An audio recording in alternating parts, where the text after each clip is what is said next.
പിതാവും പുത്രനും പരിശുദ്ധാത്മാവുമായ ഏകദൈവമായ യേശുക്രിസ്തുവിന് ആരാധനയും നന്ദി സ്തുതിസ്തോത്രം പുകഴ്ചയും അർപ്പിക്കുന്നു.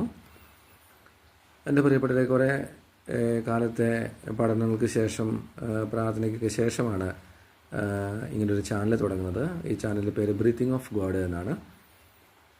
അതായത് യേശുക്രിസ്തു നമുക്ക് തന്നിട്ടുള്ള അവിടുത്തെ ജീവശ്വാസത്തെയും ജീവനെയും കുറിച്ചുള്ള മെഡിറ്റേഷന് ആണ് നമ്മൾ ഉദ്ദേശിക്കുന്നത്. അതുപോലെ തന്നെ എക്സർസൈസ്, അതുപോലെ തന്നെ ക്രിസ്തുയേശുവിൽ നിന്ന് നമ്മുടെ ആത്മീയ, ശാരീരിക, കുടുംബ പശ്ചാത്തലങ്ങളെല്ലാം ഉൾപ്പെടുത്തിക്കൊണ്ടുള്ള ഒരു മെഡിറ്റേഷൻ രീതിയാണ്, എക്സർസൈസ് രീതിയാണ് ഈ ചാനലിലൂടെ നമ്മൾ ഉദ്ദേശിക്കുന്നത്. അതിൻ്റെ അത് യോഹന്നാൻ 20:22 ഉൽപ്പത്തി 2:7 പ്രതിപാദിച്ചിരിക്കുന്നത് പോലെ അവൻ്റെ ജീവശ്വാസം നമ്മളിൽ തന്നത് പരിശുദ്ധ ബൈബിളിൽ വ്യക്തമായി പ്രതിപാദിച്ചിട്ടുണ്ട്. അവൻ്റെ ജീവശ്വാസം നമ്മളിൽ തന്നത് നാം ഒരു കളിമൺ രൂപമായിരുന്നു. ആ കളിമൺ രൂപത്തിൽ നിന്ന് നമ്മെ ഇന്നത്തെ ജീവനുള്ള ഇന്നത്തെ എണ്ണയാക്കി മാറ്റിയത് കർത്താവ് തൻ്റെ ജീവാത്മാവായ പരിശുദ്ധാത്മാവിനെ നമുക്ക് തന്നിട്ടാണ്.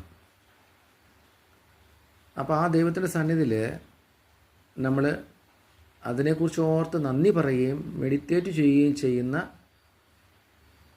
ഒരു രീതിയാണ് ഈ ബ്രീത്തിങ് ഓഫ് ഗോഡ് എന്ന് പറയുന്ന ചാനലിലൂടെ ഉദ്ദേശിക്കുന്നത്. അതിൽ എക്സസൈസ് ഉണ്ടെന്ന് ഞാൻ പറഞ്ഞല്ലോ. അതായത് അത് ഉൽപ്പത്തി മുതൽ വെളിപാട് വരെയുള്ള പരിശുദ്ധ ഗ്രന്ഥത്തിലെ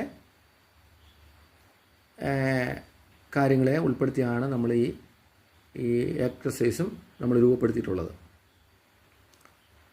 അപ്പോൾ അതിൽ എല്ലാവരും നമുക്കെല്ലാവർക്കും ഒന്ന് ചേർന്നുകൊണ്ട് നമുക്കതിൽ പങ്കെടുക്കാം, ധ്യാനിക്കാം, പ്രാർത്ഥിക്കാം, ആരോഗ്യപരമായി കർത്താവിനെ മഹത്വപ്പെടുത്തി ജീവിക്കുകയും ചെയ്യാം.